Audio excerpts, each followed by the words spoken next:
The flashing lights in the police van painted the street red and blue, and neighbors gathered like flies around spilled honey. Rita stood frozen at her doorstep, wearing only her nightgown, her heart pounding so loudly it drowned every noise around her. 2 police officers barked orders she couldn't understand. Her mother was crying behind her, her little sister screaming her name. But Rita's mind was blank. Blank except for one thought repeating over and over like a broken record. How did a simple borrowed handbag bring me here?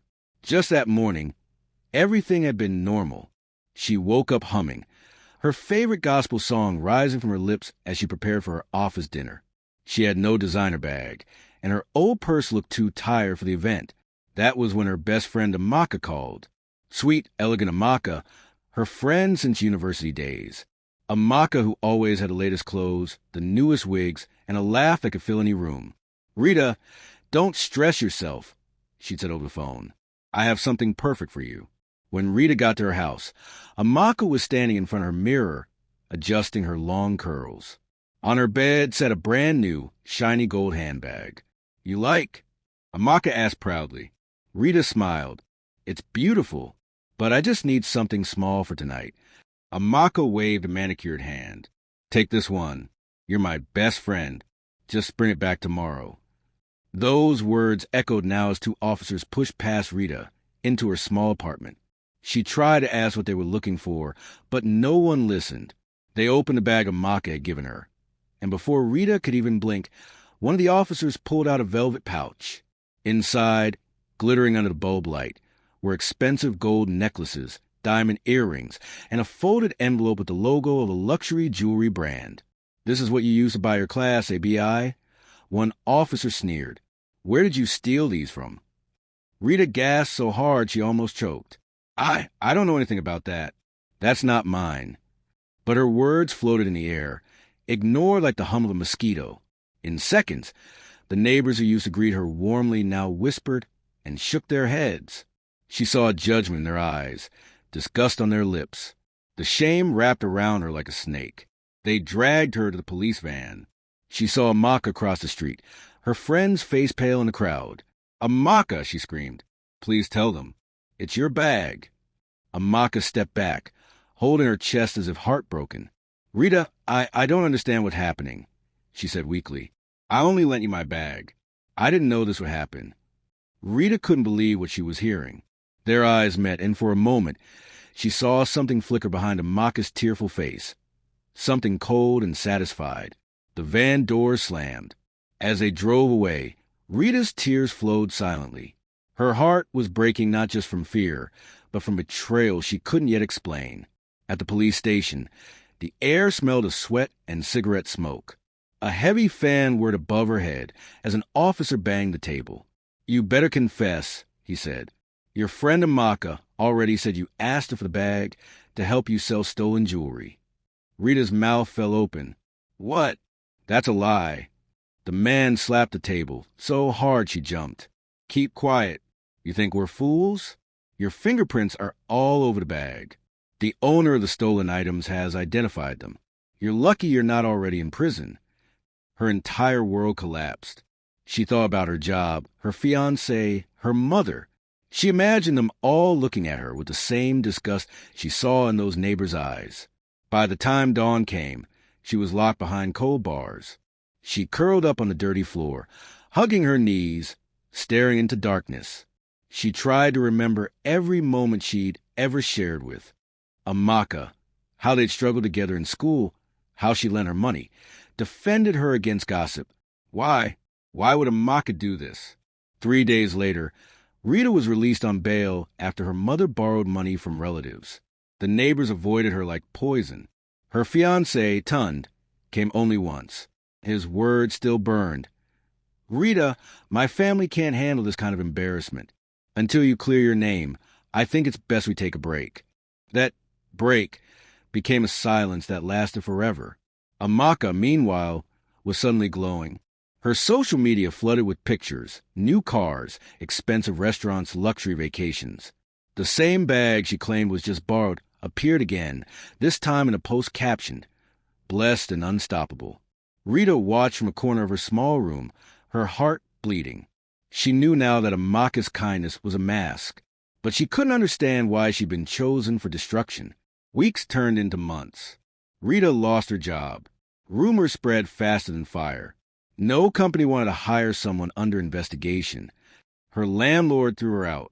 She packed her few belongings into a box and moved back to her mother's village. Nights were filled with her mother's quiet sobs.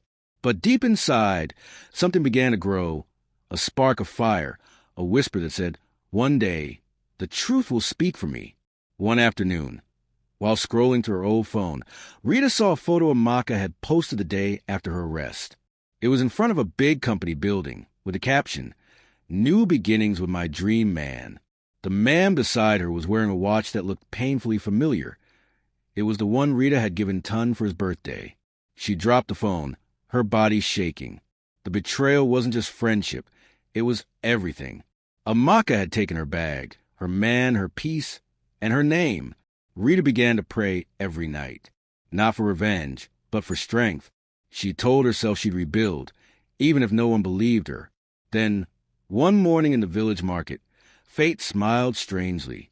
A wealthy woman, Madame Funk, was shouting at a young salesgirl for damaging goods. Rita stepped in, gently calming her. Impressed by her manners, Madame Funk hired her as an assistant in her Lego store. It was a humble start, but a new one. Rita worked quietly, saving every naira, keeping her head down. She learned quickly and earned trust. Still, she never forgot the face of her betrayer. Months later, something strange happened. Madame Funk was watching a video on her tablet when she called Rita over. "Isn't this your friend?" she asked, pointing to a clip. Rita froze. On the screen was Amaka flaunting handbags in a brand promotion shoot. One bag caught Madame Funk's attention, the same gold designer bag. Her eyes widened. "This bag, it looks exactly like the one my sister reported stolen in London years ago." Rita's heart thudded. "Are you sure, Ma?" "I'm certain," Madame Funk said, her voice sharp. "It has the same custom engraving." It felt like God had opened the heavens. Rita knew this was a key, the proof she'd been waiting for. That night, she couldn't sleep. Memories came flooding back. The laughter, the betrayal, the arrest. Now she had a chance, not just for revenge, but for truth. She looked up at the ceiling, whispering to herself, "You thought you could bury me, Amaka, but you only planted me." The next day, she gathered courage and told Madame Funk everything. How the bag destroyed her life. How her best friend framed her. Madame Funk listened quietly, then smiled a knowing smile. "Let's give her a little surprise," she said. For the first time in months, Rita's tears were not from pain, but from hope. "Before we continue, what would you do if your best friend ruined your life over a handbag? Would you forgive her, or would you let karma do the work?" Comment below, and don't forget to subscribe to Tales by Wealth, where every story reminds us that not all smiles are pure and not all friends are true. The night felt endless, but for the first time in months, Rita didn't cry herself to sleep. She stared at the ceiling fan turning lazily above her, listening to the soft hum of hope in her chest. She could still hear Madame Funk's calm voice saying, "Let's give her a little surprise." It sounded like the beginning of justice. At dawn, Rita woke up before anyone else. The air in the compound was cool, heavy with the smell of dew and roasted corn from the roadside. She tied her scarf, brushed her teeth with trembling hands, and whispered a short prayer. "God, give me courage today." Her heart was racing, not from fear this time, but anticipation. For so long, she'd been the victim. Today, she would take her first step toward clearing her name. When she arrived at Madame Funk's store, the woman was already waiting. She sat behind her glass desk, phone in hand, her sharp eyes scanning something on the screen. "Rita," she said without looking up, "I've made some calls. That girl, Amaka, is becoming quite the influencer, isn't she?" Rita nodded quietly. "Yes, Ma. She has thousands of followers. She posts every day." Madame Funk smiled, a knowing, almost dangerous smile. "Good. We'll use that." She turned her tab around, showing Rita a message draft. "My company is looking for brand influencers for our new luxury collection. I want you to contact her and tell her we're offering a paid partnership. She won't resist. Rita's eyes widened. You mean we'll meet her? Yes, Madam Funk said firmly. And when we do, we'll record everything. But, Rita, you must stay calm. Don't show anger. Just act like a stranger. For a moment, Rita's chest tightened. The thought of seeing Amaka again, smiling, pretending to be perfect, made her stomach turn. But she took a deep breath and nodded. I can do it. It took only 2 hours for Amaka to respond to the fake proposal. Oh my God! Thank you so much for this opportunity, her voice chirped over phone. I'd love to represent your brand. Her tone was syrupy sweet, the same tone she used when she used to beg Rita for help with rent years ago. Rita clenched her teeth as she listened. We'd love to meet you tomorrow, Madam Funk said, smiling. We'll send you the address. When the call ended, Rita's knees felt weak. She leaned on the desk, trying to steady her breathing. Ma, do you really think she'll come? Oh, she'll come, Madam Funk said confidently. People like her can never resist attention or money, and when she does, we'll finally reveal her for who she is. That night, Rita couldn't eat. She sat on her bed, replaying every betrayal in her mind like a movie. She couldn't pause. The way Amaka had watched her being taken by police without saying a word. The way she'd posted pictures with ton days later. The way she'd smiled online while Rita was drowning in shame. But tomorrow, things would change. She didn't need revenge. She just wanted peace. The next morning, Lagos was unusually bright. The sun shone through the glass walls of Madam Funk's office, making the polished floor gleam. Everything was ready. Hidden cameras, recording devices, and a stack of product samples to make the meeting look real. Rita wore a plain black dress and tied her braids neatly. She tried to keep her hands from shaking. At exactly 11:15 a.m., a white SUV pulled up outside. The door opened, and Amaka stepped out wearing oversized sunglasses and a tight red dress that screamed for attention. She strutted into the office like a celebrity, her perfume filling the air before her voice did. Good morning, she sang, flashing her perfect teeth. I'm so honored to be here. Rita stayed hidden behind the tinted glass partition, her heart beating so fast she thought everyone could hear it. Madam Funk greeted Amaka warmly, motioning for her to sit. We followed your social media. You have such a strong presence. We think you'd be perfect for our luxury brand. Amaka laughed softly, flipping her hair. Ah, thank you. I've worked hard to build my image. I always tell people, success takes sacrifice. Rita's stomach twisted at that word. Sacrifice. She could almost hear Amaka's mocking voice in her memory. It's just a bag, Rita. As Madam Funk continued the small talk, Rita slowly stepped out from behind glass, standing quietly by the door. Her eyes met Amaka's reflection in the mirror across the room. For a split second, Amaka froze, her smile fading. But she quickly recovered, pretending not to recognize her. Oh, hello, she said casually. You look familiar. Rita's lips tightened. Do I? She asked softly. Madam Funk cleared her throat, breaking the tension. Rita works with me. She helps handle client relations. Nice, Amaka replied, pretending to focus on the product samples. So, what kind of campaign are we talking about? Madam Funk smiled, leaning forward. Something elegant. But first tell me, Amaka, that beautiful gold handbag you always carry, where did you get it? Amaka blinked, then laughed nervously. Oh, that old thing? I bought it from a friend who works with international suppliers. Madam Funk feigned interest. Really? My sister had the exact same one. It was custom-made in London, stolen from her apartment 2 years ago. Amaka's fingers stiffened on the table. That's quite a coincidence, she said, forcing a smile. Behind the tinted glass, the small camera light blinked red. Every twitch, every glance, every lie was being captured. Rita could barely breathe. Then Madam Funk pressed a little harder. It's not just coincidence, my dear. The engraving inside, F.O. Does that ring a bell? Amaka's fake smile cracked. Her lips parted, but no sound came. The room suddenly felt colder. Rita stepped forward slowly, her voice trembling but firm. "You remember me now, don't you, Amaka?" Amaka's eyes darted around, panic flickering. I don't know what you're talking about." Rita took another step closer. "You lent me that bag. You called me your sister. Then you let the police destroy my life." Amaka stood up quickly. "This is nonsense. I didn't do anything. Madam, I don't know this girl." "Enough," Madam Funk said sharply. "You'll explain that to the authorities, because every word you've said here is recorded." She pointed at the camera on the shelf. Amaka's knees gave way.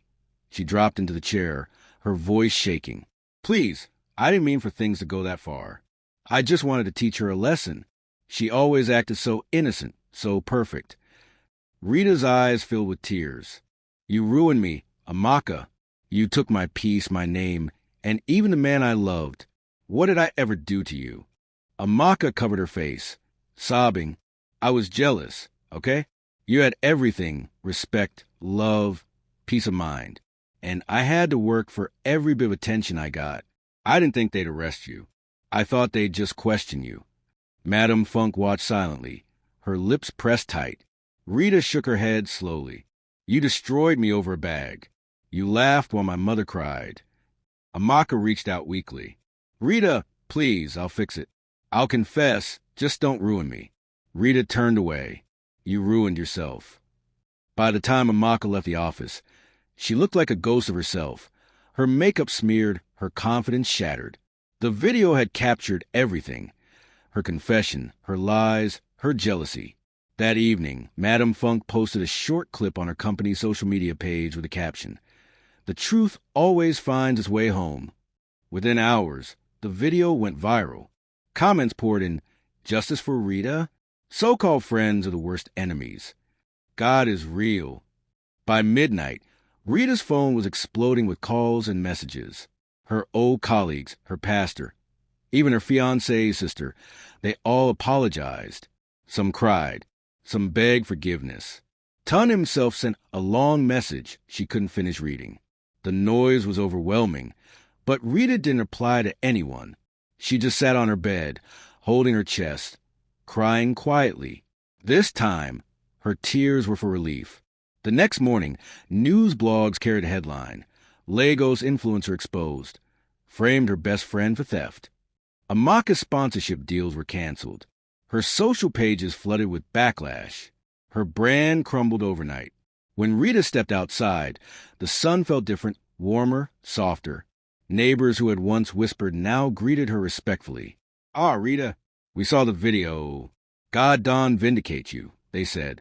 She smiled faintly and nodded, not out of pride, but peace. Madam Funk called her into the office later that day. "You've been patient through hell," she said. "I'm proud of you, and I want to help you start over." She handed her a brown envelope. Inside was a business proposal and a check. "You have taste. You have resilience. I want you to start your own handbag line. Call it whatever name reminds you never to trust blindly again." Rita's hands trembled as she looked at the paper. "Ma, I don't know what to say." "Say thank you," Madam Funk replied warmly, "and make it worth every tear you shed." Rita laughed softly through her tears. "Thank you, Ma. Thank you for believing me." That night, she opened a blank notebook and wrote across the first page in bold letters, "Trust in '01, the brand of survival." It wasn't bitterness that filled her heart, but strength. Weeks later, her first collection launched. The same social media that once destroyed her now celebrated her. Photos of Rita with her handbags flooded the internet. Her story became a testimony, proof that betrayal doesn't end your life. Sometimes it builds your purpose. One evening, as she stood in her small but growing boutique, she whispered to herself, "You tried to bury me, Amaka, but God used that soil to grow me." And for the first time since the night of her arrest, she slept peacefully. If this story touched you, don't just scroll away. Drop a comment saying justice always wins, and tell us what you'd do if a friend betrayed you like this. And remember, subscribe to Tales by Wealth, where real-life lessons and emotional stories remind us that not everyone who smiles with you truly wishes you well. The sound of rain tapping softly on her window woke Rita before sunrise. For a long time, She just lay there, staring at the ceiling and listening. The rain sounded different now, no longer like sorrow, but like cleansing, washing away the dirt of betrayal and pain. Her phone buzzed on the table. Dozens of notifications glowed on the screen. Interview requests, brand collaborations, apology messages, and old friends suddenly remembering her name. But she ignored them all. She wasn't ready to talk. The world had finally seen the truth, but her heart was still healing. When she finally got up, the mirror caught a reflection. She hardly recognized herself. The girl who once begged for a chance to explain was gone. Her eyes now held something stronger, calmness mixed with quiet power. The internet had turned her from a victim into a hero overnight. But deep down, Rita knew what fame could do. It could lift you today and crush you tomorrow. She didn't want noise. She wanted peace. As she dressed for work that morning, her mother entered the room. The older woman had tears in her eyes again, but this time they were warm tears of pride. "Rita," she said softly, sitting beside her, "do you know how proud I am of you? People doubted you, even me at times. But you never cursed them. You waited for God." Rita smiled faintly. "Mama, I wanted to give up so many times. But every time I cried, something in me whispered to keep going." Her mother held her hand tightly. "And see where it brought you. That woman, Madame Funk, was sent by God." Rita nodded. "Yes, Mama. She saved me." When she arrived at the office, Madame Funk greeted her with that usual confident smile. "Rita, your story has touched so many hearts. I've been flooded with calls from women who said they were betrayed by people they trusted. I'm thinking we use your experience as inspiration for our next campaign." Rita blinked, surprised. "My experience?" "Yes," Madame Funk said, leaning back in her chair. "Not to exploit your pain, but to teach others. I want you to speak at our upcoming event, Women of Strength. Share your journey. Let them see that even when the world turns against you, faith can rebuild your name." Rita hesitated. "I don't know if I can do that, Ma. I'm not used to talking in front of people." Madame Funk smiled. "You weren't used to being betrayed either, but you faced that. You'll be fine." The event was in 2 weeks. Rita spent every evening practicing in front of her mirror, speaking softly at first, then louder, stronger. Each time she practiced, she imagined the faces of every woman who'd been hurt, every friend who'd been backstabbed, every person who had lost hope because of betrayal. She wanted her story to heal them. But while she was preparing to speak, something else was happening miles away. Something she didn't know yet. Amaka's life had turned into a nightmare. Her influencer deals were gone.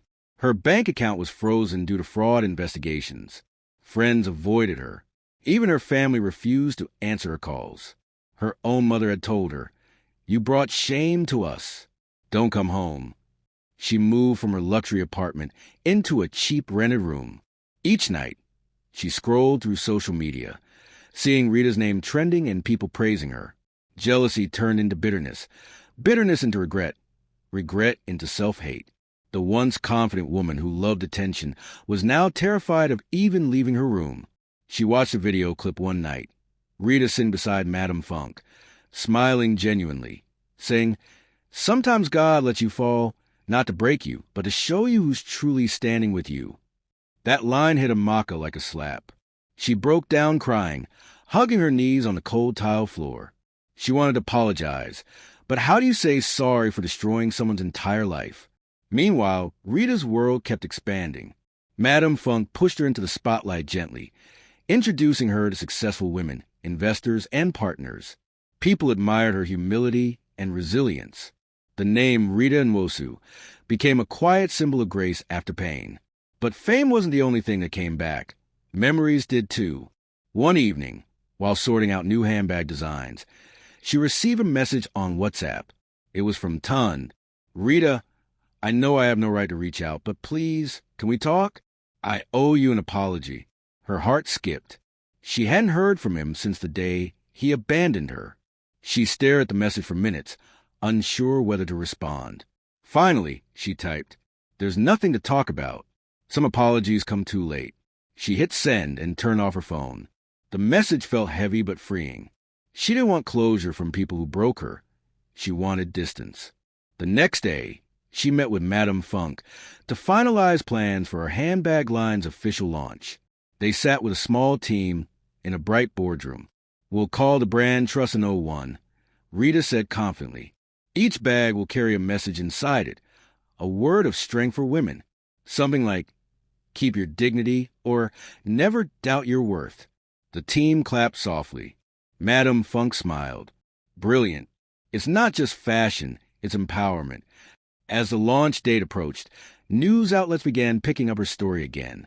She got invited to radio shows and podcasts. Everyone wanted to know how she forgave, how she survived. But in truth, forgiveness wasn't easy. Every night she still dreamed of that night. The flashing police lights, her mother crying, the handcuffs. Those wounds didn't vanish. They just healed into scars that told stories. On the morning of the event, Rita stood backstage wearing one of her new handbags from her collection, a beautiful brown leather piece with gold trim. Inside, she had stitched her favorite words, "God fights for the innocent." As the host called her name, applause filled the hall. She stepped out, her heels clicking against the polished floor. The spotlight made her heart race, but when she looked at the sea of faces, women young and old, some wiping tears even before she spoke, she found her strength. She took the microphone and began softly. "I once thought friendship was forever. I once believed that if you love people genuinely, they'll protect you. But life taught me something harder." She paused, her eyes glistening. "Sometimes, the people who clap for you are the same ones waiting for you to fall. But even then, you must never let bitterness own your heart. Because while betrayal can break your pride, it can never take your destiny." The hall was silent. Even Madame Funk looked emotional. Rita continued, telling them about the borrowed bag, the police, the shame, and the miracle that followed. Every word felt like release, like freeing the pain trapped in her chest for months. When she finished, the entire audience stood, clapping through tears. Some women rushed to hug her. "You've healed us," one whispered. That night, Rita returned home feeling lighter than she'd ever felt. She sat by her window, watching the city lights twinkle. For the first time, she thanked God for every dark night, every betrayal, every tear. Because without them, she wouldn't have become who she was. But just when peace seemed to settle, fate knocked again. The next morning, as she opened her boutique for business, she saw a familiar figure standing outside. A woman in worn clothes, face pale, eyes hollow. It took a moment before Rita recognized her. Amaka. She looked nothing like the glamorous influencer from before. Her once sleek hair was now tangled, her makeup gone, her hands trembling. "Rita," she said weakly, "please don't shut the door." Rita froze, heart pounding. "What are you doing here?" "I didn't know where else to go," Amaka said, her voice cracking. "Everyone hates me. I can't get work. My family disowned me. Please, I just need to talk." Rita stepped outside, crossing her arms. "After everything you did, what could you possibly have to say?" Amaka broke down crying. "I'm sorry, Rita. I swear I've paid for everything I did. I can't sleep at night. I see your face in my dreams. Please forgive me, not because I deserve it, but because I can't live with myself anymore." Rita looked at her quietly for a long moment. The same woman who once destroyed her was now kneeling on the ground, weeping. Neighbors peeked from afar, whispering. Rita sighed deeply, tears gathering in her eyes. "I forgave you a long time ago, Amaka," she said softly. "But forgiveness doesn't mean friendship. It means freedom from you, from the past, from pain." She reached into her bag and pulled out some money. "Take this and get food. Start again if you can, but never come back into my life." Amaka took the money, shaking. "Thank you. I don't deserve your kindness." Rita turned and walked back inside, her hands trembling, her heart heavy but peaceful. Sometimes forgiveness hurts too, but it's the only way to end a story gracefully. That evening, as the sun set and golden light filled her boutique, Rita looked at the reflection of her logo on the glass door, Trust in '01. She smiled faintly. It wasn't bitterness anymore, it was wisdom. Life had taken everything from her, but returned her strength tenfold. And somewhere deep in her heart, She whispered to herself, "Let the past rest. The storm is over." Have you ever forgiven someone who didn't deserve it? Would you give your betrayer a second chance, or walk away like Rita did? Share your answer in the comments, and don't forget to subscribe to Tales by Wealth, where every story reminds us that betrayal can break hearts, but faith rebuilds lives. Peace is strange. It doesn't arrive loudly or with music playing. It comes quietly, sometimes on a random evening when your heart finally stops racing. That's how it felt for Rita after Amaka left her doorstep. She stood there for a long time, watching the woman disappear into the crowd. Her knees felt weak, not from pity, but from release. It was like dropping a heavy load she didn't realize she'd been carrying for years. The world around her was noisy, traffic horns, vendors calling. But inside her heart, there was silence, deep and sacred. She turned the shop sign from open to closed, locked the glass door, and leaned her forehead against it. The golden glow of the setting sun reflected the bold words etched across the glass. Trust in '01. She smiled softly and whispered, "Thank you, Lord. I made it." For the first time in a very long time, those words didn't sound like pain. They sounded like victory. Days turned into weeks, and Rita's business grew faster than anyone expected. Her handbag line wasn't just a brand. It was a movement. Women loved her story, her humility, and the message behind her designs. Each bag carried a hidden note stitched inside, short words like, "You are enough, keep your dignity, faith wins in the end." Women would find them and post online crying tears of connection. Her Instagram page exploded with thousands of followers, not for gossip, but for inspiration. Madame Funk couldn't hide her pride. "You're proof that faith sells," she teased one afternoon, sipping tea in Rita's boutique. "But remember, success has its shadows. Stay humble, my dear." Rita smiled. "I will, Ma. I'm not doing this for fame. I just want women to know they can rise after betrayal." "Good," Madame Funk said. "But be careful. When you shine, some people try to dim your light." Rita nodded, though she didn't think much of it at the time. She believed her troubles were over. But life, as always, had another twist waiting just around the corner. It began with a rumor, a small whisper online, that quickly grew into a storm. A blogger had posted a claim that Rita's handbag line wasn't original, that she'd stolen the designs from another brand abroad. Screenshots, comparisons, and false evidence spread like wildfire. The comments section was full of poison. "So she's a fraud too? No wonder she framed her friend first." People like her just pretend to be victims. Rita sat in her office, scrolling through the posts with shaking hands. Her chest tightened as if a knife had pierced through her heart. "Not again," she whispered. "Not again." She called her assistant. "Who started this?" "No one knows yet, Ma," the girl said nervously. "But it's trending." Madame Funk arrived minutes later, her face stern but calm. "Don't panic," she said firmly. "We'll handle it. The truth will speak again like it did before." Rita tried to nod, but tears blurred her vision. "Why me? Why do people keep trying to destroy me?" Madame Funk sighed. "Because your piece irritates those who lost theirs." By evening, the story had been reposted by bigger blogs. Reporters camped outside her store. Even though she knew she was innocent, the noise online was loud enough to drown the truth. It felt like her nightmare had returned wearing a new face. That night, as she scrolled through hateful comments, a new message appeared from an unknown number. It read, "You thought karma was done with you? Wait till you lose everything again." Hey, her heart stopped. There was only one person who signed messages like that. Amaka. Rita stared at the screen, disbelief turning to anger. She had forgiven this woman, given her money to eat, and let her go in peace. And now she was back, trying to ruin her again. She pressed her palms together, whispering a prayer for strength. "Lord, I won't fight dirty, but please fight for me again." The next morning, she called her lawyer and cyber team to trace the rumor's source. The investigation took 3 days. When the report came back, Rita sat silently staring at the printed papers. The person behind the fake account spreading lies was indeed Amaka. It was almost impossible to believe, yet also exactly what she expected. Some people don't change. They just rest until they find a new way to hurt you. Madame Funk wanted to press charges immediately, but Rita hesitated. "No," she said quietly. Let her destroy herself this time. But Amaka didn't stop. She went live on social media, pretending to be emotional, twisting the story to look like she was the true victim. She cried fake tears, claiming Rita had paid hackers to ruin her image and that she only wanted justice. The live video got thousands of views.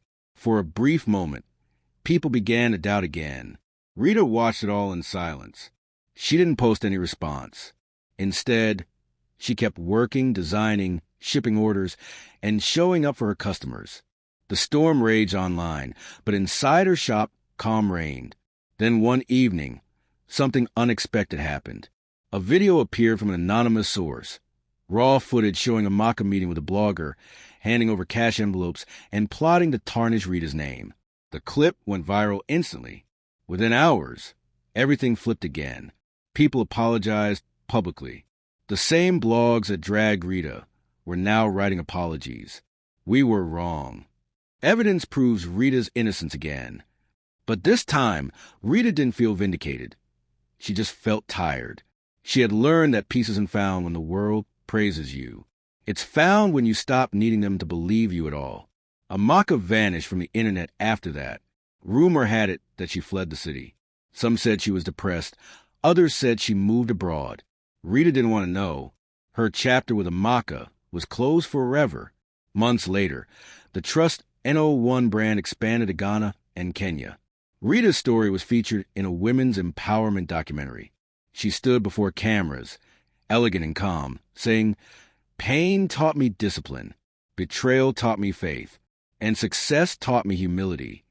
She returned home that night to her quiet apartment, looked out the window at the Lagos skyline, and smiled. Life had tested her again and again, but she was still standing. Stronger, softer, wiser. She picked up her journal and wrote, "People who betray you twice were never sorry the first time.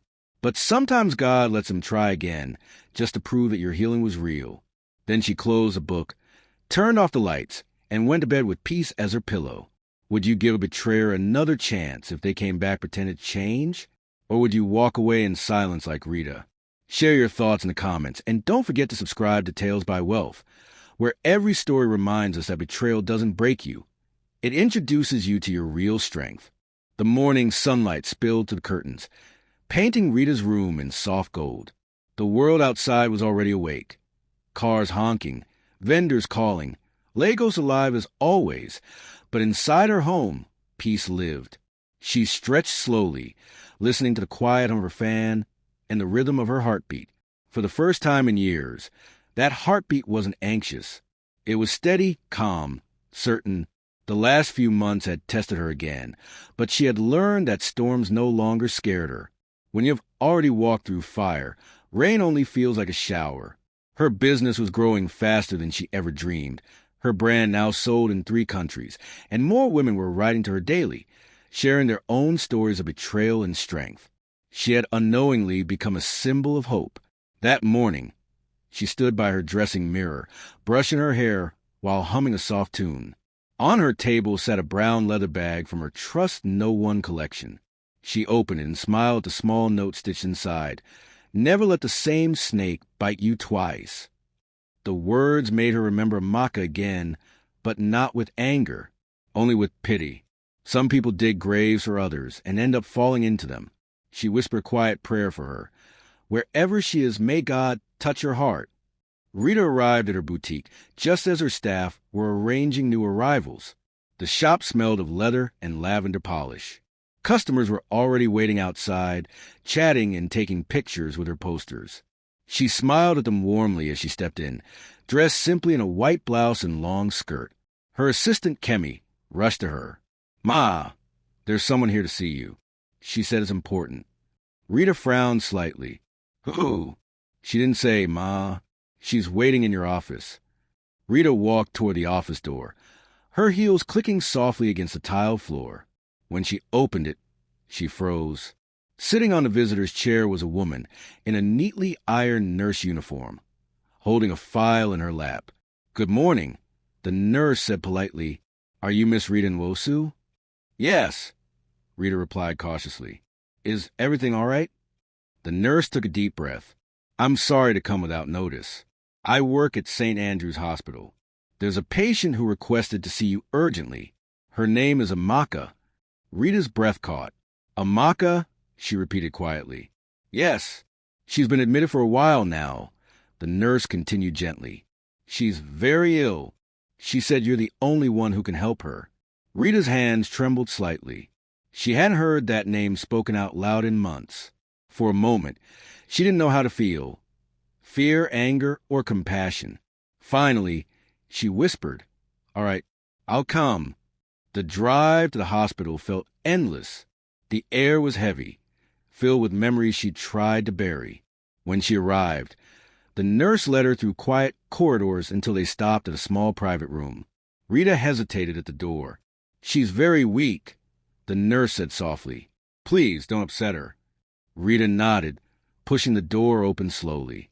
Amaka lay on the bed, her face pale, her hair covered with a scarf. The tubes attached to her arms looked almost too heavy for her frail body. She turned her head when she heard the door, and when her eyes met Rita's, tears began to fall instantly.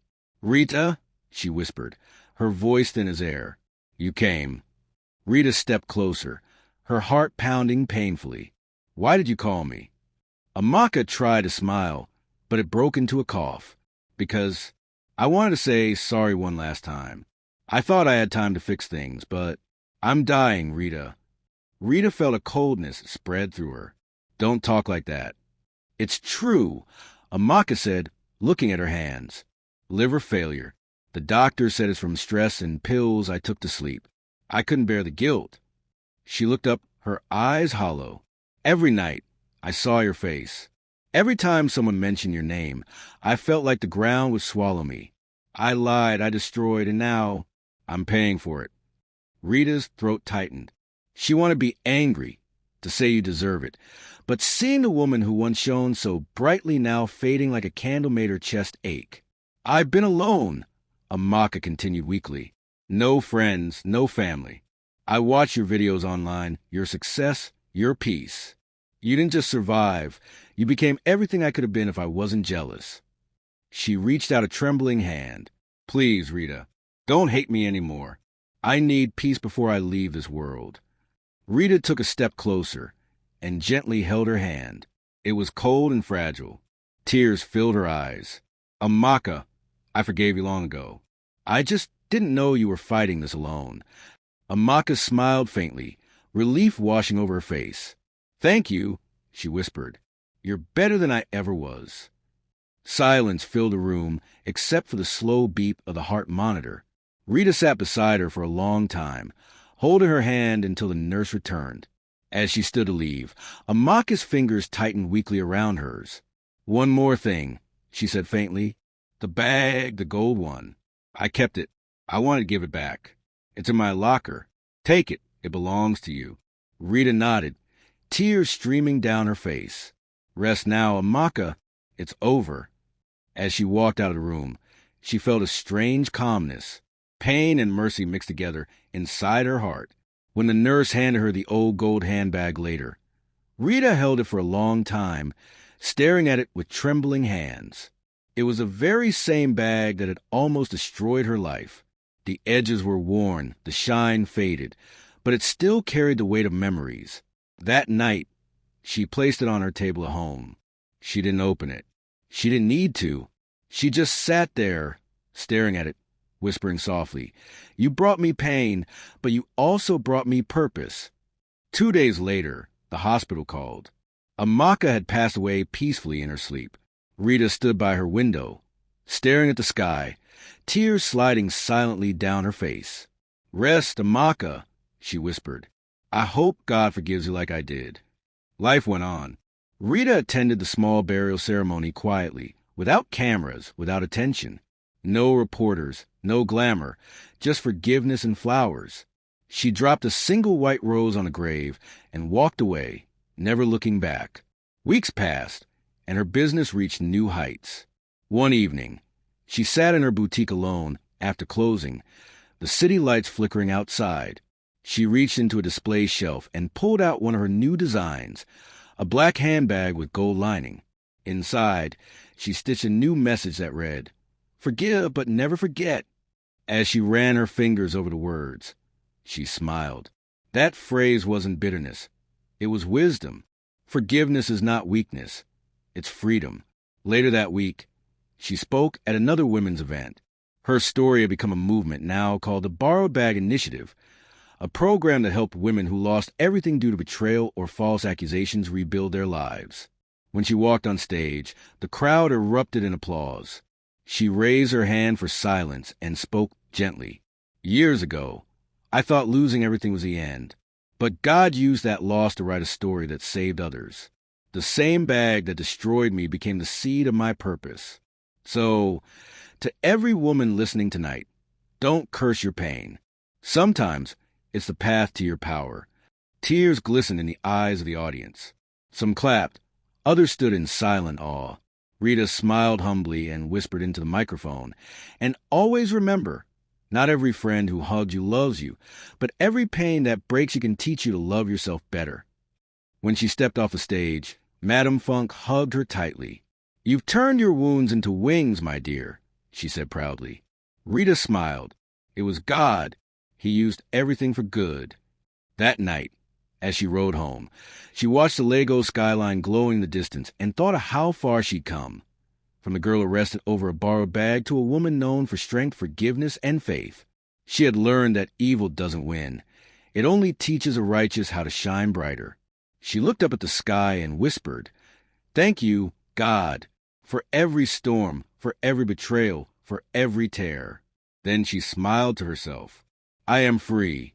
If you were in Rita's shoes, would you forgive someone like Amaka before their last breath? Or would you let them carry their guilt forever? Share your answer in the comments, and don't forget to subscribe to Tales by Wealth, where every story reminds us that forgiveness is not for them, it's for your peace. The months roll by gently, like calm waves on a quiet shore. For the first time in years, Rita's days carried peace instead of pressure. Every morning, she woke up thankful, not for riches or fame, but for the gift of silence after storms.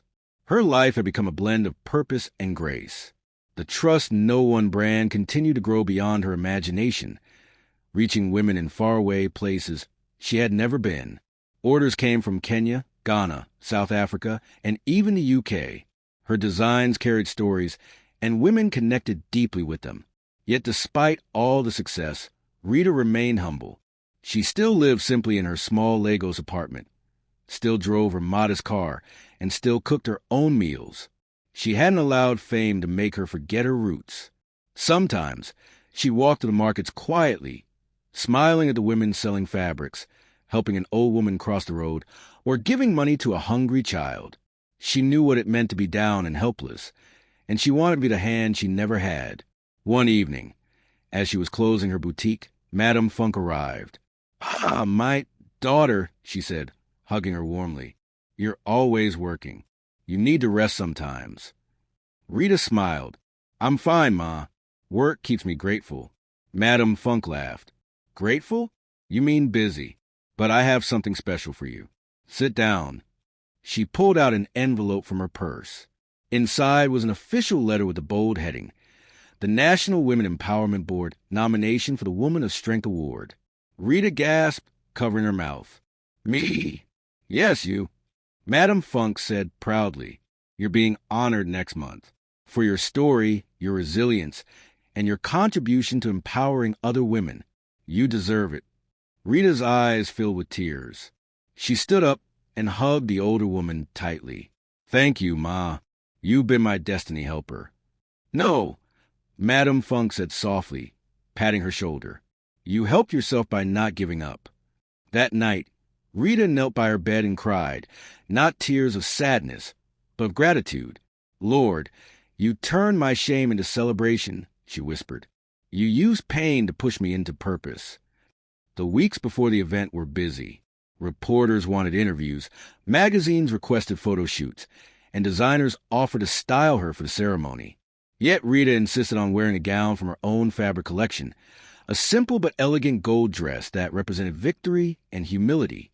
When the award night finally came, the atmosphere was electric.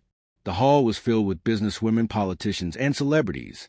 Cameras flashed as Rita entered, holding her mother's hand. Her mother wore a broad smile that refused to fade. She had seen her daughter rise from disgrace to grace, from betrayal to brilliance. As Rita sat among the nominees, her heart raced. She looked around and saw powerful women everywhere. Yet she felt small, just a girl who once borrowed a bag and lost everything. But when the host took the stage and began to speak about her story, the hall went quiet. "Tonight," the host said, "we honor a woman who turned betrayal into breakthrough, pain into purpose, and shame into strength. A woman who reminded us all that no matter how dark life gets, truth always wins. Please welcome Rita Nwosu." The crowd rose, clapping, cheering, and whistling. Some even shouted her name. Rita stood up slowly, holding her mother's hand, tears glistening in her eyes as she walked the stage. The golden lights reflected off her gown, making her glow like someone kissed by destiny. When she reached the microphone, she paused, overwhelmed. The applause died down and she began softly. "I never thought I'd stand here one day. Years ago, I was just a simple woman accused of a crime I didn't commit. I was mocked, arrested, and abandoned. I thought my life was over. But God had other plans." The hall was silent, listening. "If you've ever been betrayed," she continued, "don't let it define you. Let it refine you. Pain can be a teacher if you let it. The people who hurt you don't determine your ending. God does." She lifted the trophy in her hands. "This award isn't just mine. It's for every woman who cried silently, who lost everything, who started again with nothing. You are all stronger than you think." The audience erupted in applause. Some women stood wiping tears. Others hugged each other. Cameras flashed, recording every moment. After the ceremony, journalists surrounded her with questions. "Rita, what's next for you?" one asked. She smiled gently. "Peace. That's all I want, to keep helping others find peace." The next morning, her photos were everywhere. Rita Nwosu, the woman who forgave her enemy and found purpose. She became a national symbol of forgiveness and strength. Her phone didn't stop ringing for days. She received partnership invitations from NGOs, offers to write her story as a book, and even a request from a streaming platform to turn her life into a movie. Rita laughed at the thought. "My life a movie?" she joked. "Maybe one day." Weeks later, her Borrow a Bag initiative expanded into rural communities. She and her small team visited villages, helping widows, single mothers, and young girls who have been abandoned or falsely accused. She taught them small business skills and donated handbags filled with motivational notes, hygiene items, and small capital funds. Every woman she helped reminded her of herself, the broken version of Rita who once thought her life was finished. During one outreach in a small community outside of Ibadan, she met a teenage girl named Adiz who had been thrown out by her stepmother. The girl's eyes were red from crying. Rita knelt beside her and said softly, "You may feel forgotten now, but you're not. One day, you'll tell your story too." The girl looked up, sniffing. "How do you know?" Rita smiled. "Because I was once where you are." She hugged her gently, and in that moment, Rita felt her purpose renewed. Her story wasn't about revenge. It was about redemption, for herself and for others. Months passed, and success continued to follow her quietly. But one evening, while sitting alone in her apartment, she felt something heavy in her heart. She walked to her shelf and pulled out the old gold handbag Amaka had left for her, the same one that had once almost ruined her life. She hadn't opened it since the day she got it back. Slowly, she unzipped it. Inside was a small folded note. Her hands shook as she opened it. The handwriting was faint but familiar. "Rita, if you ever read this, know that I am truly sorry. You were always the better friend. I hope this bag reminds you not of pain, but of how strong you are. I pray one day you'll smile again." Amaka, tears spilled down her cheeks. She sat on the floor, holding the note against her chest. It felt like Amaka had spoken from beyond the grave. She whispered, I forgive you again, Amaka. Thank you for teaching me strength. She placed the note back in the bag, zipped it, and put it carefully in a glass case on her shelf, not as a trophy of pain, but as a symbol of victory. Later that night, she sat by her balcony with a cup of tea, watching the stars twinkle over the Lagos sky. The city never truly slept. Cars still honked. People still laughed in the distance. But Rita had finally found her quiet place in the noise. She closed her eyes and smiled. Everything she had lost, God had replaced. Peace for pain, purpose for betrayal, faith for fear. She was proof that the worst endings could become the most beautiful beginnings. And as she sat under the stars, the faint hum of life around her, she whispered, "If anyone ever hears my story, I want them to know, don't hate those who hurt you. They are just instruments God uses to push you toward your destiny." Then she picked up her phone, opened her Tales by Wealth page, and posted a message to her followers. Sometimes the people who bury, you don't know you're a seed. Grow anyway. Seedling. Within minutes, her post began flooding with likes, comments, and prayers from women across the world. Rita smiled, wiped her tears, and whispered, "This is what healing looks like." Rita never imagined that one day she would wake up not to worry, but to gratitude. The fear that used to live in her heart was gone. Every morning now began with peace. Soft gospel music, the smell of jasmine tea, and sunlight streaming through her curtains. It was strange how life had turned full circle. The same world that once mocked her now celebrated her. The same voice that trembled in shame now spoke on stages with confidence. And yet, through it all, Rita remained grounded. She had learned that success without humility was just another form of emptiness. So, she still woke up early to water the plants on her balcony, still stopped to greet her neighbors, still thanked her staff by name. People admired her, but what they didn't see was a quiet work behind her peace, the forgiveness she had to renew every day, the prayers she whispered when she felt weak, and the tears she still shed sometimes when memories resurfaced. One afternoon, while she was at her boutique, her phone buzzed with a call from an unknown number. She almost ignored it, but something in her spirit told her to answer. "Hello," she said softly. "Good afternoon, Ma. My name is Damilola.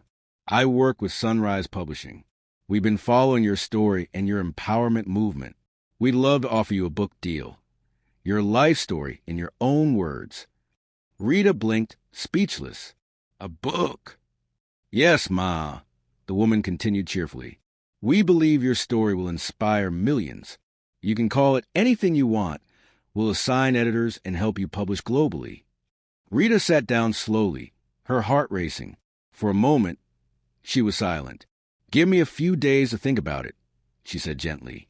When the call ended, she stared at the phone for a long time. The thought of reliving everything in words again scared her. Writing would mean revisiting wounds she had closed. But maybe that was exactly what she needed to do. Not for herself, but for others who still lived in silence. That night, she couldn't sleep. She sat by her window, pen and notebook in hand, writing the first line of her story. "I borrowed a bag and lost my peace, but in losing it, I found my purpose." As she wrote, the words flowed like water from a river that had been waiting too long. Every sentence carried pain, healing, and truth. She wrote about friendship, betrayal, faith, and forgiveness, all without bitterness. And when she finished that first chapter, she smiled softly and whispered, "Maybe this is what Amaka would have wanted, for the story to live."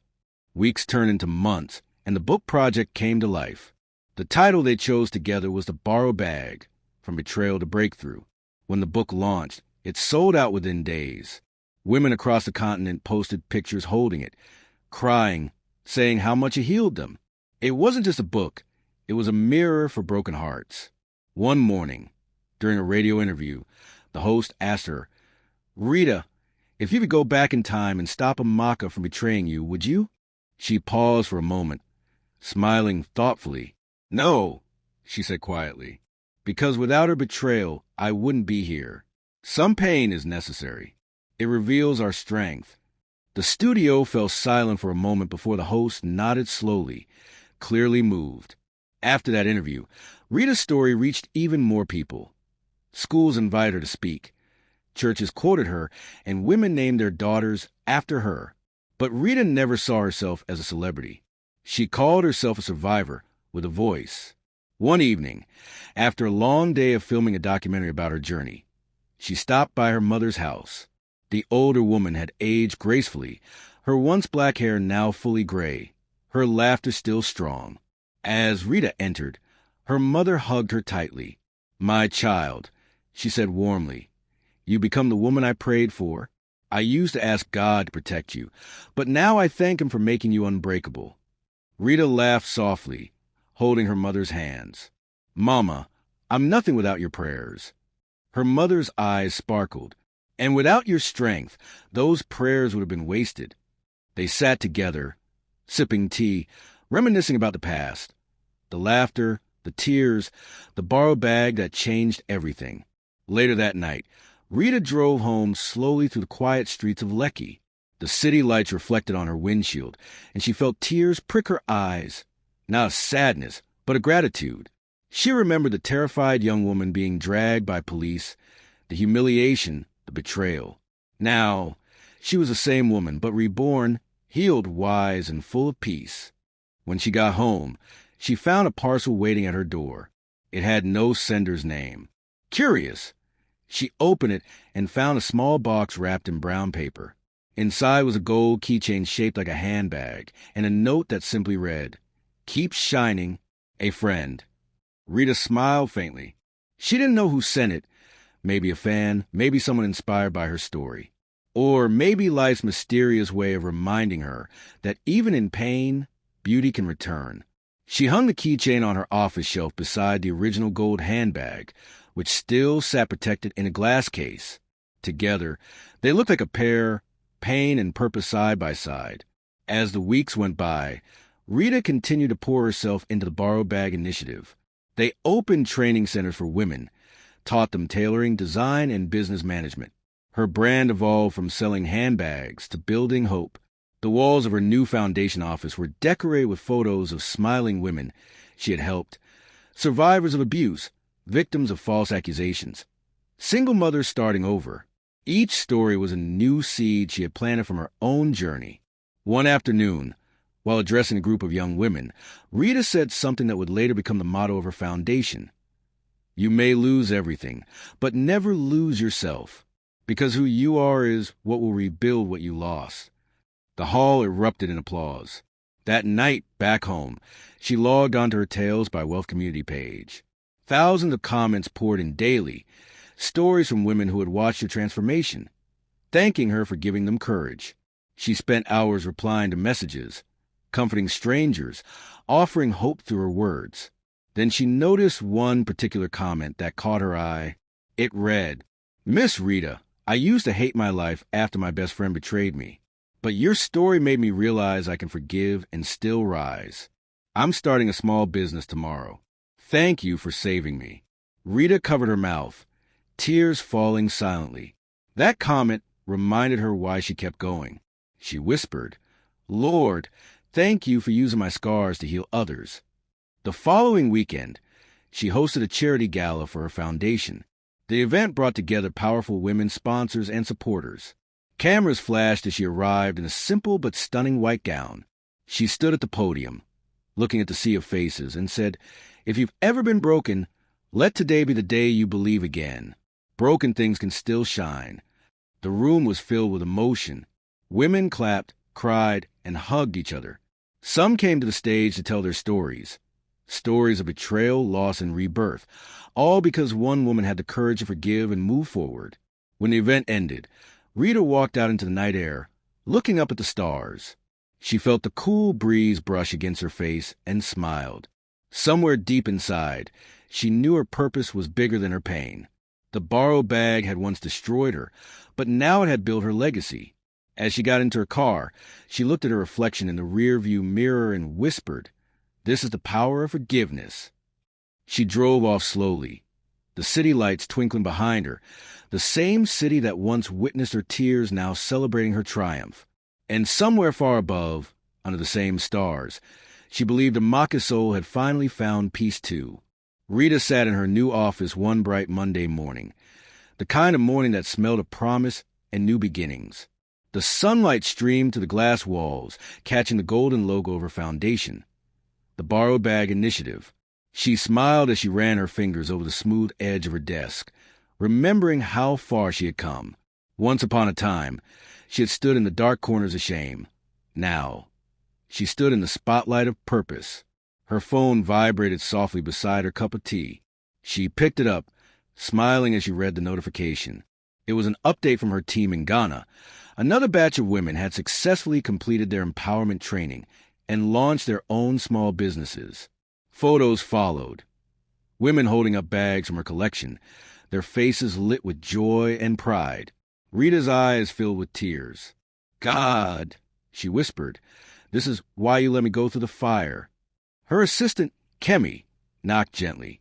"Ma, there's someone here to see you." He said it's important. "Who is it?" Rita asked, wiping her eyes quickly. Kemi looked hesitant. "He says his name is Tund." Rita froze. That name hit her chest like a wave. She hadn't heard it in years. Memories rushed back. The man who once promised forever, then turned his back on her the moment life got hard. She swallowed hard, straightening her posture. "Let him in," she said calmly.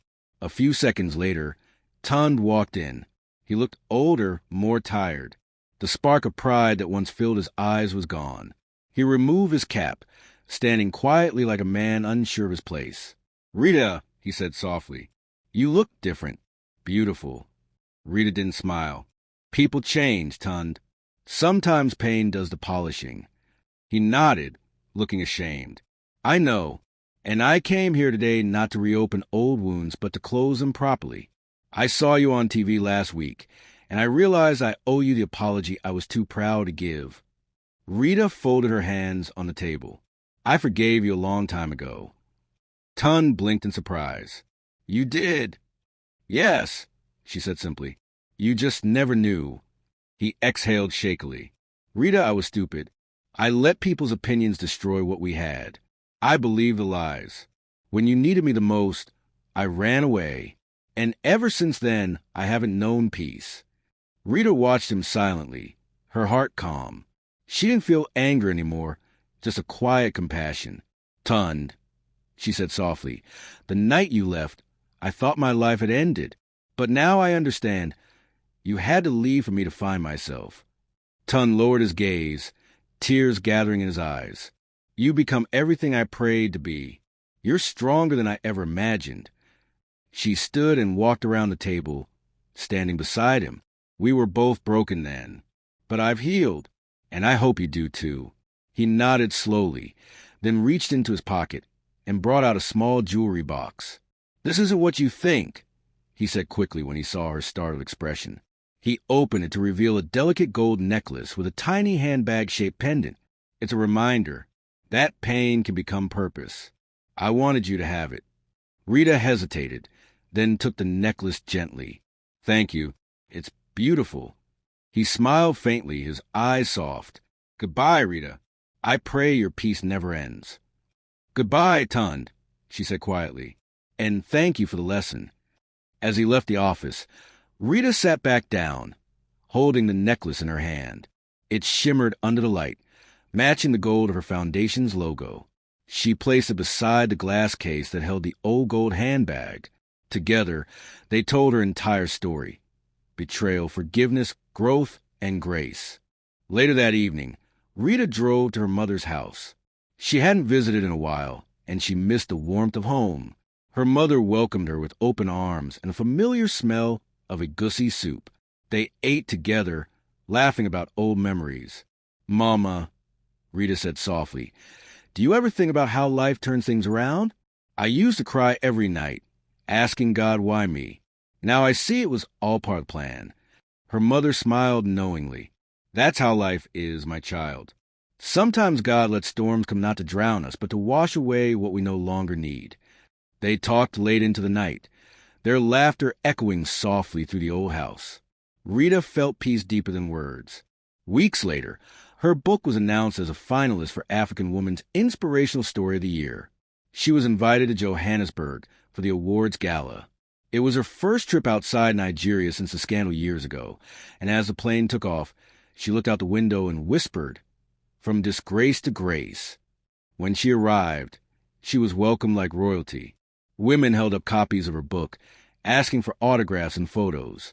During her panel session, a young woman stood up and asked, "Miss Rita, how did you survive losing everyone you loved?"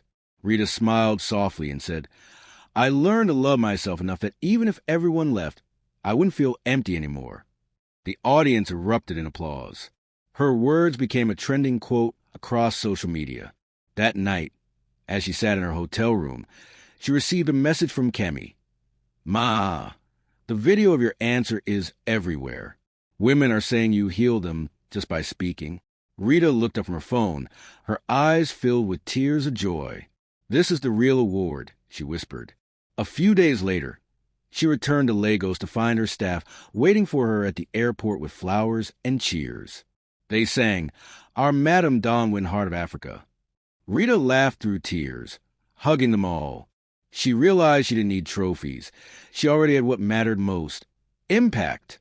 Life continued beautifully. The foundation grew, her brand flourished, and she stayed true to her mission. But one thing about life, no matter how calm it becomes, it always finds a way to remind us of our humanity. One rainy evening, Rita sat in her car stuck in traffic when she noticed a small crowd under a bridge.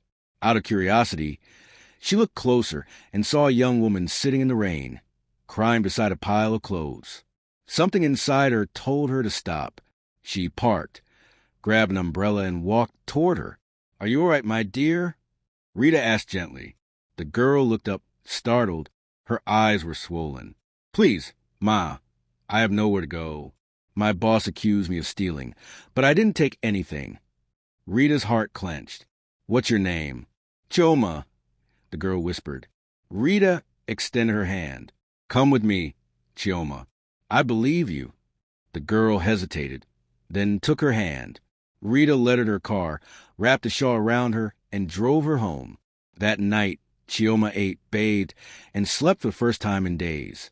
The next morning, Rita called Kemi. "I'm bringing a new trainee to the foundation," she said. "She reminds me of myself." Months passed, and Chioma became one of the best designers in the company. She often said, "If Madame Rita hadn't stopped that night, I don't know if I'd still be alive." One day, Chioma brought a new design to Rita, a sleek handbag with a message stitched inside. "From borrowed to blessed?" Rita stared at it, tears filling her eyes. "This," she whispered, "is the perfect name for our next collection." The From Borrowed to Blessed collection launched globally. It wasn't just fashion, it was testimony in leather form. Every bag told a story of survival and redemption. The campaign went viral, inspiring women across the world. That evening, Rita walked into her boutique, closed the door behind her, and turned off the lights. The moonlight poured through the glass, reflecting off the gold handbag in the display case. She stood there quietly, whispering, "All began with you." She touched the glass gently and smiled. The borrowed bag had once brought her pain, but now it had built her empire. The air inside the boutique smelled of new leather, polished wood, and quiet success. Rita stood by the window, watching the city wake up. The morning sun painted Lagos gold, and in that glow, everything looked new, just like her life.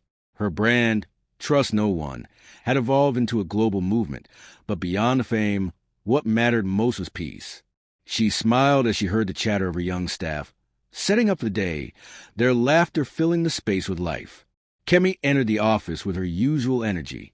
"Good morning, Ma." Rita turned and smiled. "Good morning, Kemi. You're glowing. What's the good news?" Kemi grinned. "Ma, our new collection, From Borrowed to Blessed, sold out online overnight. We already have pre-orders from the UK, Canada, and South Africa." Rita's eyes widened. "Really? That's incredible, Kemi." "Yes, Ma," Kemi said, laughing excitedly. "People love the message stitched inside the bags. Your past doesn't define your purpose. Everyone says it gives them hope." Rita laughed softly, her chest swelling with gratitude. "Hope. That's the real product we sell, not handbags." She walked over to the display shelf and ran her fingers across one of the new bags. The stitching was perfect, but what truly made it priceless were the words inside. Her journey had taught her that people didn't just need luxury. They needed healing. Later that afternoon, Rita had a meeting scheduled at her foundation. The Borrowed Bag Initiative had just opened its fourth branch, and she wanted to personally visit the newest center in Ibadan. As her driver pulled out of the city, Rita stared out the window, watching the world rush by. She remembered when she once sat in buses, her head low, ashamed, wondering how to start over. Now she traveled with purpose, carrying stories instead of sorrow. The new empowerment center was buzzing with life when she arrived. Women were sewing, learning business skills, and laughing as they shared stories. Rita walked through each section, greeting them warmly. "Good afternoon, everyone," she said cheerfully. The women stood up, clapping. "Auntie Rita." "God bless you," one of them shouted. Rita's heart melted. She hugged some of them, asking questions, encouraging them. One woman said, "Ma, your story is the reason I didn't end my life when everyone called me a thief. Now I have my own tailoring shop." Rita wiped a tear quietly and smiled. "You see? The world may judge you for a moment, but God's justice lasts forever." Before leaving, she gathered them together and said, "Whatever you do, don't lose your heart. People can take your job, your money, your friends, but they can't take your dignity unless you give it away." Applause filled the hall. Cameras clicked. That night, a short clip of her speech went viral again, captioned, "The woman who turned betrayal into purpose." But despite the love and attention, Rita remained humble. When she returned to Lagos, she stopped at a small roadside food stall she used to visit years ago. The woman selling food recognized her instantly. "Ah, Rita, is this you? I remember when you used to sit here crying into your plate of rice." Rita laughed gently. "Yes, Mama Beezy. Those days taught me gratitude." She paid for the meals of everyone sitting nearby and left quietly, her heart warm. That night, she sat on her balcony, sipping tea and watching the stars. The sound of distant traffic blended with the hum of the city, but her heart was still. She thought of Amaka again, not with pain, but with peace. She had forgiven her long ago, but tonight she felt something different, thankfulness. Without Amaka's betrayal, she wouldn't have discovered her destiny. She whispered softly, "I hope your soul rests in peace. Old friend, you played your part." Her phone buzzed suddenly. It was a video call from Chioma, her young trainee. Rita smiled as she answered. "Chioma, how are you?" Chioma grinned widely. "Ma, I just wanted to show you something." She turned the camera to reveal a small shop with a bright new signboard that read Chioma Designs, from borrowed to blessed. Rita gasped. "Oh my goodness, Chioma, you did it." "Yes, Ma." Chioma laughed, tears of joy streaming down her face. "I finally opened my shop today. You changed my life, Ma. I just wanted to thank you." Rita blinked back tears. "No, Chioma, you changed your life. I only showed you the door. You walked through it." When the call ended, Rita leaned back in her chair, smiling through her tears. In that moment, she realized she had become what she once needed, a second chance in human form. The next morning, Rita was invited to speak at a women's leadership conference in Abuja. The hall was packed with hundreds of women from across Africa. As she stepped onto the stage, the audience rose to their feet in thunderous applause. She smiled shyly, waved, and began her speech. "Years ago," she said softly, "I was arrested for something I didn't do. My best friend betrayed me. I lost my job, my fiancé, and my name. But today, I stand before you not as a victim, but as proof that pain is not the end. It's the beginning." The audience went silent, hanging on every word. Sometimes, God allows the people you love to hurt you, so that you'll learn to depend only on Him. Betrayal may break your heart, but it also builds your character. A murmur of agreement filled the hall. Rita continued, her voice steady. "Forgiveness doesn't mean weakness. It means you're strong enough to let go. Because if you don't forgive, your past will keep you prisoner. And you can't reach destiny while chained to pain." When she finished, the hall erupted in applause and tears. Dozens of women rushed forward afterward to hug her, some sobbing, some thanking her. A few whispered, "You saved my life." Rita left the hall feeling humbled beyond words. In the car ride back to her hotel, she sat quietly, looking out the window as tears rolled down her cheeks. Not tears of sadness, but awe. "Thank you, Lord," she whispered. "You really turned my pain into purpose." Later that night, she opened her journal and wrote a new line.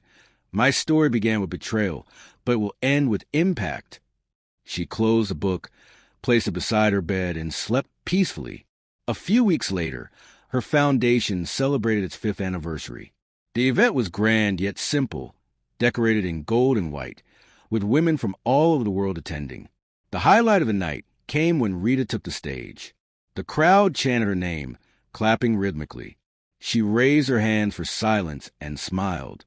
"I started with one borrowed bag," she began softly. "And today, we have empowered over 10,000 women. That's the power of faith. That's the power of forgiveness." The hall roared with applause. As she looked out at the sea of faces, she noticed something that made her heart skip. A little girl in the front row holding one of her bags close to her chest, smiling shyly. Rita beckoned her forward. "What's your name, sweetheart?" she asked. "Amara," the girl whispered. "My mummy said your story makes her strong." Rita bent down, hugged her gently, and smiled. "Then tell your mummy this. Strength is inside her already. I just reminded her." The audience clapped again, many wiping their eyes. As the event ended and people began to leave, Rita stayed back in the empty hall, standing alone on the stage. The lights dimmed, leaving only a golden glow around her. She looked up at the ceiling and whispered, "God, you've done more than I ever asked for." In the silence, she felt something she couldn't explain, like a soft breeze brushing her cheek, warm and familiar. She smiled. Maybe it was a Maka spirit, finally at peace. When she stepped outside, the cool night air greeted her. The city was alive with light and laughter, but inside her, there was stillness. She got into her car and watched as the foundation building faded into the distance, its sign glowing proudly, "From borrowed to blessed." And in her heart, she knew her journey was complete. Not because she was rich or famous, but because she had healed. She had transformed the pain that once destroyed her into light that now guided others. She whispered one last time. It all began with a borrowed bag, but it ended with a borrowed grace. The morning of the Foundation's anniversary dawned like a blessing. The skies over Lagos glowed gold, the streets alive with soft sunlight and quiet excitement. Rita stood on the balcony of her home, looking down at the city that had seen her rise from brokenness to brilliance. Her hands wrapped around a mug of warm tea as the breeze lifted the edge of her robe. Somewhere inside her, she felt an ache, not of pain, but of gratitude. "Lord," she whispered, "thank you for turning ashes into beauty." It had been 5 years since the Borrowed Bag Initiative became a beacon of hope across Africa. 10 branches, over 20,000 women empowered, hundreds of small businesses funded. But for Rita, success wasn't about numbers. It was about faces. The young mother who could now feed her children, the widow who found confidence again, the teenage girl who learned her worth after years of abuse. Those faces were her trophies. That day's celebration was planned at the Eco Convention Center. The hall was draped in white and gold, her brand colors. Banners hung from the ceiling bearing her story's message. Forgive, rise, shine. Hundreds of guests, dignitaries, and women from different countries gathered to celebrate her journey. The media lined up outside. It felt surreal. Rita arrived in a sleek white gown with gold embroidery, her hair in an elegant bun, her face calm and glowing. She wasn't nervous, just deeply moved. When she stepped out of her car, flashes erupted from cameras, and people began to cheer. "Rita, the woman of grace," some called out. Others waved copies of her book, The Borrowed Bag, From Betrayal to Breakthrough. As she entered the hall, Madame Funk was waiting for her at the door. The older woman, dressed in royal blue lace, looked at her with motherly pride. "Ah, my daughter," she said, hugging her. "You have become a testimony." Rita smiled. "And you have been my guardian angel." Today you will speak, Madame Funk said, holding her hand, not as a victim or even as a survivor, but as a builder of destiny. The event began with music and dance. Videos of her foundation's projects played on large screens. Women in workshops, smiling faces, community gatherings. Applause filled the air. Rita sat quietly, her heart heavy with emotion. Every image reminded her of how God had used her deepest pain as raw material for miracles. When her name was announced, the crowd stood up and clapped endlessly. Rita walked to the stage slowly, each step echoing the years she had survived. The lights dimmed slightly, focusing on her. She stood before the microphone and smiled softly, waiting for the applause to fade. 5 years ago, she began, her voice gentle, I had nothing but tears and a name that was dragged through the mud. I was accused, humiliated, betrayed. I thought it was the end of me. But today, standing here, I realize that betrayal doesn't end your story. It simply begins a new chapter. The hall went silent. You could almost hear hearts beating. If someone had told me then that I'd stand here today, I would have laughed, because when you're in pain, it's hard to see beyond it. But let me tell you something. Pain can be a seed if you plant it in faith. A woman in the audience began to sob quietly. Rita continued, her eyes shimmering with tears. Amaka was once my best friend. Her betrayal broke me, but it also built me.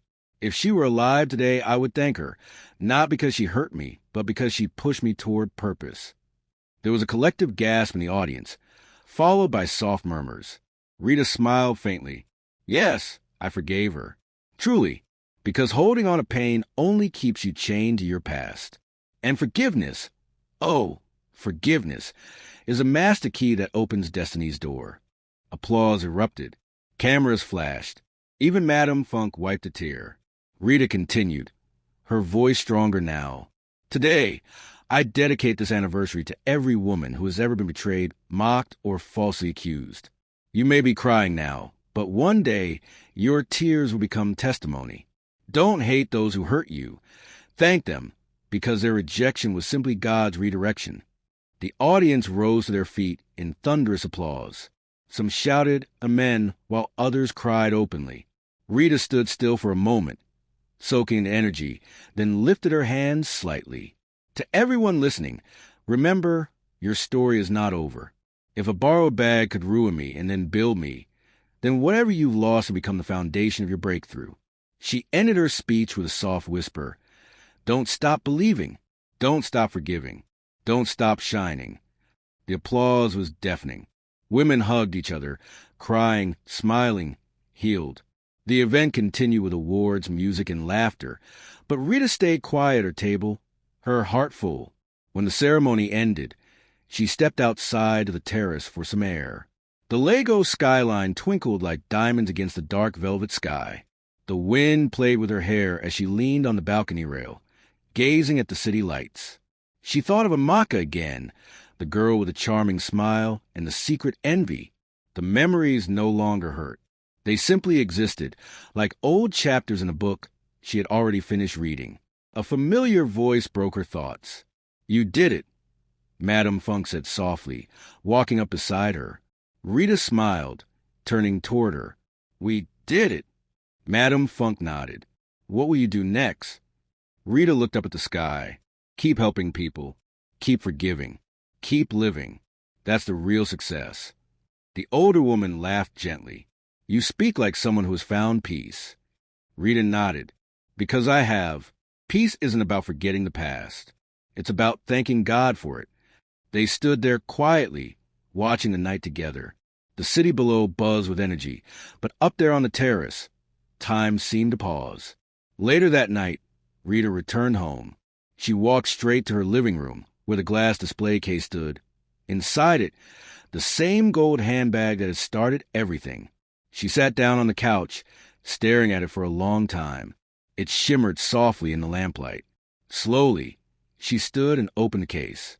She lifted the bag gently, holding it close to her chest. You were once a symbol of pain, she whispered, but now you remind me of grace. She placed it back carefully and smiled.